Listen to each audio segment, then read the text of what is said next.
Visakhapatnam IT hub గా రూపాంతరం చెందే ప్రయాణంలో మరో భారీ మైలురాయి నమోదైంది. నగరంలోని మధురవాడ పరిధిలో అంతర్జాతీయ ఐటీ దిగ్గజం కాగ్నిజెంట్ ప్రతిష్టాత్మకంగా నిర్మించబోతున్న సరికొత్త క్యాంపస్ కు కేంద్ర ప్రభుత్వం ప్రత్యేక ఆర్థిక మండలి హోదాను అధికారికంగా మంజూరు చేసింది. విదేశాలకు ఐటీ సేవలను ఎగుమతి చేసే లక్ష్యంతో కాగ్నిజెంట్ పంపిన ప్రతిపాదనలకు కేంద్ర వాణిజ్య పరిశ్రమల శాఖ గ్రీన్ సిగ్నల్ ఇవ్వడంతో ఈ మెగా ప్రాజెక్టుకు పన్ను మినహాయింపులు, ప్రత్యేక రాయితీలు లభించనున్నాయి.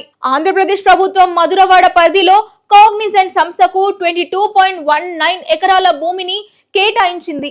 ఇందులో దాదాపు 8.9 ఎకరాల విస్తీర్ణ SEZ పరిధిలోకి తీసుకువస్తూ కేంద్రం నోటిఫికేషన్ విడుదల చేసింది. ఈ సంస్థ నిర్మించనున్న అత్యాధునిక క్యాంపస్ ఏకంగా 1.48 మిలియన్ల చదరపు అడుగుల బిల్డప్ ఏరియాతో పర్యావరణ అనుకూల గ్రీన్ బిల్డింగ్ ప్రమాణాలతో రూపుదిద్దుకోనుంది. ఏపీ ముఖ్యమంత్రి నారా చంద్రబాబు నాయుడు, ఐటీ శాఖ మంత్రి నారా లోకేష్ ల చొరవతో ఇప్పటికే ఈ ప్రాజెక్టుకి సంబంధించిన భూమి పూజ కార్యక్రమం కూడా విజయవంతంగా పూర్తయింది. ఈ మెగా క్యాంపస్ నిర్మాణం కోసం కాగ్నిజెంట్ సంస్థ ఏకంగా 15,083 కోట్లు భారీ పెట్టుబడిని ప్రకటించింది. మొత్తం 3 దశల్లో ఈ క్యాంపస్ నిర్మాణాన్ని పూర్తి చేయాలని సంస్థ లక్ష్యంగా పెట్టుకుంది.